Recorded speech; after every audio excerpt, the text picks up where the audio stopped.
On today's show, Tesla full self-driving gets kind of released in America. I detail about some amazing projects happening in Australia right now. And well, my name's Chris. Let's get into the news.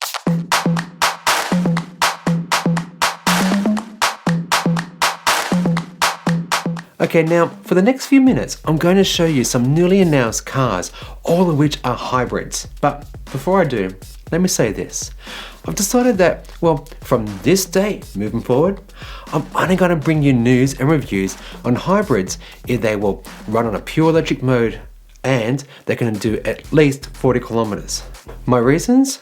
We have the technology and, well, the knowledge on how to make awesome pure electric cars, or 4x4s. And combining like an electric motor with an internal combustion engine not only adds complexity and weight, but also like there's an environmental impact as well. They have complex machines.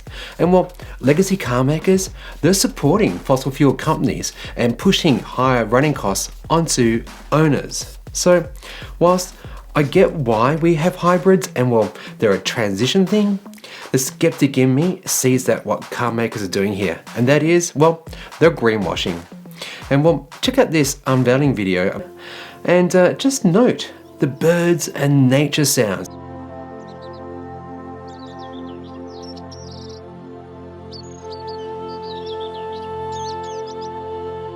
Now, my patrons got to see that video in full, and is it worth your while? Maybe.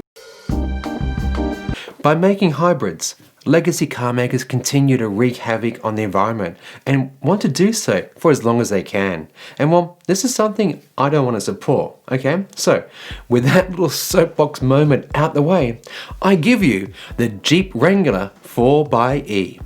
A four-wheel drive hybrid with a 17 kilowatt hour battery capable of 40 kilometers of range in pure electric mode. Power's rated at 280 kilowatts with torque at 637 newton meters at 0 to 100 time in well, just 7 seconds.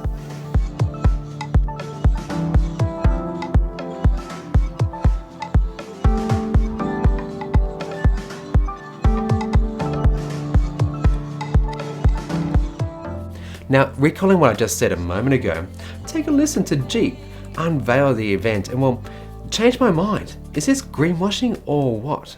Operate as a high-efficiency hybrid, eliminating any EV range anxiety. The total range is nearly 400 miles when fully charged at the start. See what I mean? Let's be real here. Unless you live in a country, like in the country rather, and you have ready access to some off-road terrain, like in Melbourne, that means you're going to have to go at least 30 to 40 kilometers out of Melbourne to even start to get into this type of territory. So by that stage, your EV battery, well, it's exhausted. So instead of rampaging around the countryside like this, I think it would actually sound more like this. So what do you think? Do you agree? I completely get hybrids and like for what they were at the time and what they currently offer, great, thank you. But let's not invest too heavily in it. Let's make sure they've got a good, decent amount of range to cover the average driving per day, no matter where you live. And instead, let's have some emission standards, petrol standards, ICE car bans in place. This is something that policymakers need to do so that well, car makers will stop producing these expensive, complex machines which take up a lot of our resources and instead get them to focus their attention on electric vehicles.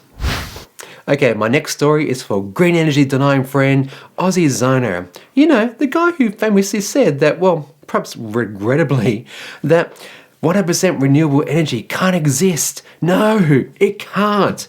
Well, again, he's so wrong. If you want to see my deep dive into this trash of a video, please do check it out up here. In the last few weeks, South Australia, that's the place where like 1.6 million, 1.6? Yeah, 1.67, something like that. 1.67, my brain's thinking now.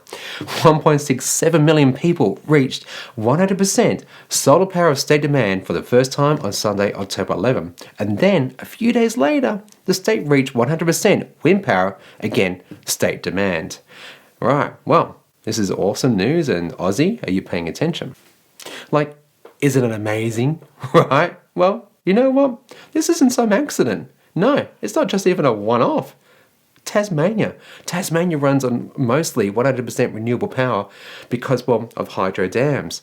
And, well, this milestone in South Australia is, well, being made possible because the government there pledged a while back to get to 100% renewable power by 2030 and has been doing a lot of work to make itself bulletproof with this. For those in Australia who know the history here, unfortunately, there has been this agenda to support fossil fuel companies. And, well, a while back, there was some blackouts. And, well, the South Australian government at the time was initially hung, drawn and quartered because of, well, these Neanderthals blaming renewables. But it turns out the fault wasn't that. No, it was a massive storm that took out not only local substations, power lines and the like, but also the interconnector between South Australia and Victoria. So then South Australia became its own little island and couldn't operate. That is, unless of course you got your own backup battery at home, which now South Australia has, well, the world's largest virtual power plant in the world. A few thousand homes now, 10,000 by the end of this year, 50,000 in a few years after that. These guys, they are rocking it. They've got the world's largest battery, which recently had its big expansion, now 150 megawatt hours. And they've got lots of solar, lots of wind, and yeah, they're doing awesome stuff. And well, get this little nugget. Solar, wind, battery storage, does it actually increase costs? No. Just this last week, the poor buggers, that is the producers of power from these renewable sources, were actually charged money, like $10 per megawatt hour, to actually supply power into the network because it went under a $0 value for solar and then for wind. I didn't know how it went. I may be wrong about the wind bit, but definitely solar is right. So doesn't it tell you something? That when you have this politician saying that you need gas as a transition thing, you need coal to shore up supplies, and that they're driving down costs. No, they're not. They're not. Angus, we've talked about this. Sorry. I got a bit off topic again because, you know, my favourite man. Anywho, so fast forward a few years and a little bit of history again. Over in South Australia, they've got rooftop solar equaling about 992 megawatts, and that's like seriously almost a gigawatt. That is big, folks. That is seriously big.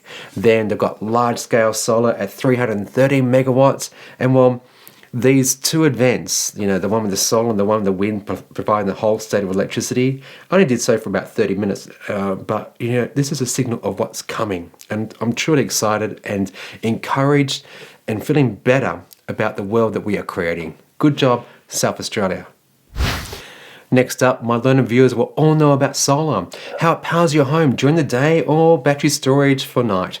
But how to take that solar energy and deposit into like a big battery like this. This is a hydrogen energy storage system, and well, this will be coupled with your like solar system, and the whole unit is roughly the size of a Tesla Powerwall, but importantly, it actually stores 40 kilowatt hours of energy and well, has a potential lifespan twice that of a lithium-ion battery. For context, that'll be enough energy to run this house for like 3 days. Very impressive. This is LAVO's invention, and they're actually like an Australian-based startup or a spin-off from the University of New South Wales, and they've created this thing called the LAVO and designed the first and only commercial-ready hydrogen energy storage system in the world. And it's designed for like everyday use from like residential homes through to businesses.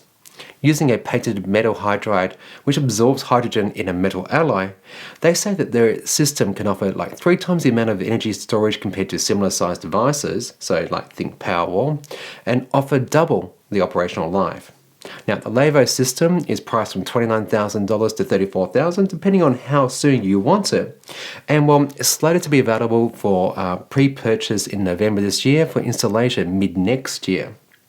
So what do you think? Whilst it seems cheap, we need to remember that currently the Powerwall 2 has like a usable 13.5 kilowatt hour capacity. And well, that's basically $1,100 per kilowatt hour if you cost it to this much. Oh, and PS, I did an awesome review. If you haven't already seen it, it's a fun one. It's not the typical review, and there's a great little twist at the end. please do watch it and share it. And well, getting back to this story, their system, the hydrogen system, well, their costs, maybe with installation, I'm not very sure, it wasn't clear, works out to be about $868 per kilowatt hour. And yeah, 40 kilowatt hours, 13.5. Yeah, I think there's a lot of applications this will be used for, and I'm thinking businesses will pick it up first. And yeah, well done. Sticking with battery news, in New South Wales, they're about to start work on a $62 million Tesla battery for Western Sydney. As governments work with industry to help stabilise the electricity grid and provide a little bit of backup. Transgrid, who will own and operate this 50 megawatt or 75 megawatt hour grid-connected lithium battery, will be installed at its Walgrove substation. Why? Well, to help, again, stabilise the grid, because they've got a lot of large-scale wind and solar farms nearby, and of course they vary their output throughout the day. So the project has been given assistance through ARENA and to the tune of $11.5 million, and the New South Wales government chipped in also $10 million, so very good and nice move. Earlier this year, or was it last year? Doesn't matter. I brought you news about an electric bus trial underway in Sydney, which made an appearance on Fight for Planet A. An excellent series, by the way. Check it out. I'll link it there, and it's down there too. Please, it's an awesome series, and if you haven't done so already, do watch it. And if you're overseas, maybe just put a bit of a VPN on so you can check this great show out. 3 parts, very digestible, makes renewable tech demystified, and they did a great job in this series. But again, let's get back to this news item, shall we? So, this bus can do 500 kilometers of range and can run from 6 a.m. in the morning until very late at night, and then gets plugged in to recharge, and that charging only takes 4 to 6 hours. So guess what? It's ready for the next day to go again. The impact of having this bus was that it meant that it runs at 50% greener than an equivalent diesel bus because, well, the energy mix in New South Wales isn't quite 100% renewable yet.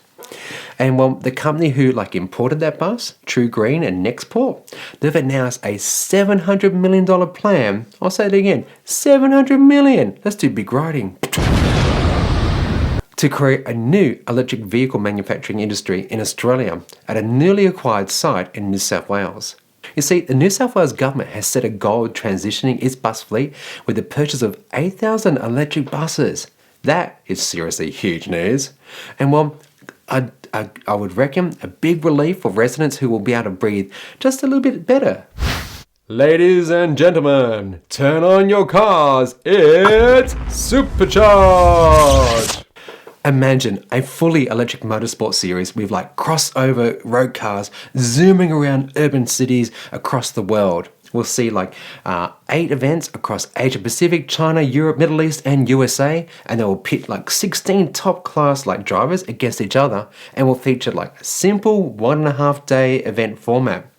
The cars, which I'm calling these souped up road legal crossovers, will be spec to 500 kilowatts of power and 0 to 100 time of just 2.5 seconds. That's similar to an acceleration you'd see in a Formula 1 car. And well, these things, they'll be doing 6 laps, very short little races on a 1 kilometer circuit featuring, get this, a super loop, water gantry and a 2.5 meter high jump. Oh yeah, that would be brilliant. And well, to me, this is something I'd like to see, well, because, well, Formula E is just too similar to Formula 1. And I get that there's an audience for that, but unfortunately, not a lot of people care for it. So seeing a crossover EV car that looks maybe similar to what you're driving right now, and then they put this event into cities, into that urban environment, and the scenes of electric vehicles go super fast, do crazy stunts like that, or like this, whatever this might look like, you get the idea. It's about making that connection in people so that they can go, I do think an EV is actually more capable than I give it credit for, and well, I should give one a go. Now guys, if you're enjoying the show, and I really do hope you are, especially if you like things around renewables, battery storage, wind, electric vehicles, and more tech. I'm about to launch into a bit of a tech series and I'm very excited for it. do subscribe. It helps the channel. And if you want to go to the next level and support me over here on Patreon, you can get yourself like early access news, polls, behind the scenes, exclusives that you just don't get here. And from as little as like a coffee per month or even higher, yeah, it helps keep this show going. And yep, do please check it out. All right. With that little shameless plug out of the way, more news this week on autonomous driving with the Project Endeavour and while Tesla making the news. So first, this one, a government-backed R&D program given the sexy name Project Endeavour, which has reached a key milestone as its first live trials of its autonomous vehicle fleet to begin on the roads of like Oxford, UK. The trial will run until autumn 2021 with live tests in like 3 major UK cities using a variety of urban and city environments.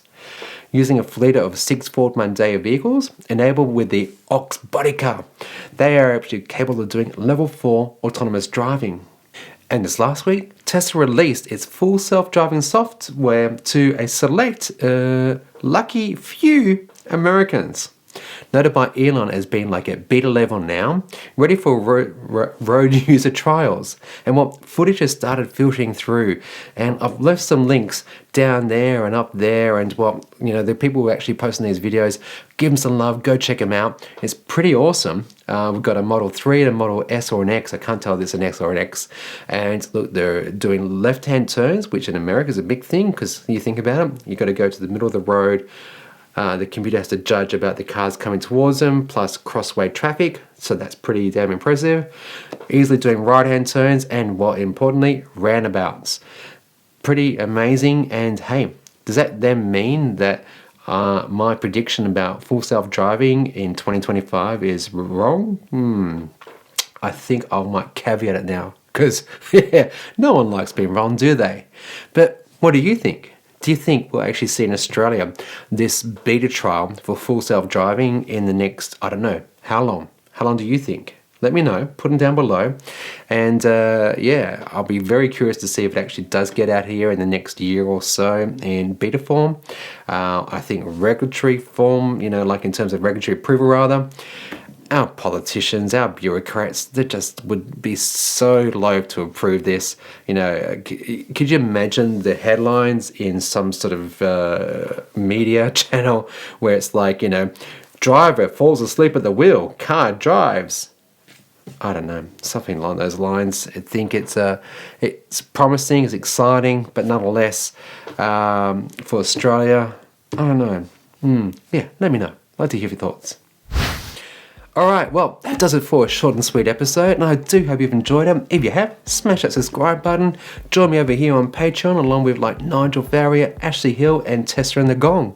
Thanks to those guys and my awesome Patreon supporting this channel. And you know what you can do? You be good, and you be green.